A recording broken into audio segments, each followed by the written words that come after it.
আসসালামু আলাইকুম। আজকে আমি ইলিশ মাছ রান্না করব বেগুন দিয়ে। তো এটার জন্য চুলোতে তেল দিয়ে দিয়েছি আর একটু লবণ দিলাম। মাছটা ভেজে নেব, তাহলে হবে কি লাগবে না। আমি এটার মধ্যে তরকারি রান্না করবো তো তাই মাছটা এভাবে একটু লবণ দিয়ে ভেজে নিলে লাগে না। মাছগুলো এখন উল্টিয়ে নিচ্ছি, দেখুন কী সুন্দর উঠে গেল, একবারে লাগে নাই।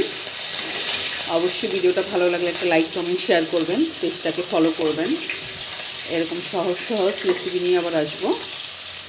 ইউটিউব চ্যানেলটাকে সাবস্ক্রাইব করবেন, অবশ্যই একটা কমেন্ট করবেন, লাইক করবেন, পাশে থাকবেন, ভালোবাসা দিবেন, ভালোবাসা পাবেন। দিয়ে দেবো পেঁয়াজ। আর সবসময় মাছের তেল দিয়েই তরকারিটা রান্না করবেন, এতে স্বাদটা দ্বিগুণ বেড়ে যায়, মজা হয় অনেক। পেঁয়াজটা লাল হয়ে গেছে, ভাজা হয়ে গেছে। এখন পেঁয়াজ ভাজা হয়ে গেছে, আমি মশলা আগেই রেডি করে রেখেছিলাম। মশলা আমি সবসময় করি নেই, মাঝে মধ্যে আপনার এমনি দিই।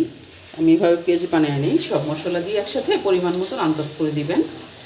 কারণ আপনি কতটুকু রান্না করবেন সেটা আন্দাজের উপরে হয়। এখন আমি বলে দেবো আপনি 1 চামচ দেবেন, আধা চামচ দেবেন, তাহলে তো হবে না, তাই না? আপনি আন্দাজ করে আপনি মশলাটা সবসময় দেবেন, ভালো করে মশলাটা কষাবেন। একটু পানি দিয়ে 2-3 বার ভালো করে কষিয়ে নেবেন মশলাটা, যত কষাবেন তত মজা হবে। দেখুন কষানো হয়ে গেছে, তেল ছেড়ে দিয়েছে। এখন আমি দিয়ে দেবো বেগুন। এরকম লম্বা লম্বা করে কেটে নেবেন, বেগুনগুলো এরকম করে কেটে নেবেন। দিয়ে দেবো লবণ। এখন ভালো করে কষিয়ে নেবেন, ব্যাস হয়ে যাবে। অবশ্যই ভিডিওটা ফুল দেখবেন। আমি এত ছোট করে ভিডিও বানাই, অনেক ছোট ছোট করে আপনাদের আমি দিই, কারণ এখন সবাই ব্যস্ত থাকে, টাইম থাকে না, তাই ছোট ছোট করে। মশলার ভিতরে সুন্দর করে বেগুনগুলো একটু কষিয়ে নেবেন। কষানোর পরে পানি দেবেন। দিয়ে দেবো পানি, আমি এখন পানি দিয়ে নিই। এখন মাছটাও দিয়ে দেবো। মাছটা দিয়ে কতক্ষণ ভালো করে করে বাস নামিয়ে নেবেন। হয়ে গেছে তরকারি। এখন একটু ধনিয়া পাতা দিয়ে নামিয়ে নিলে হয়ে যাবে।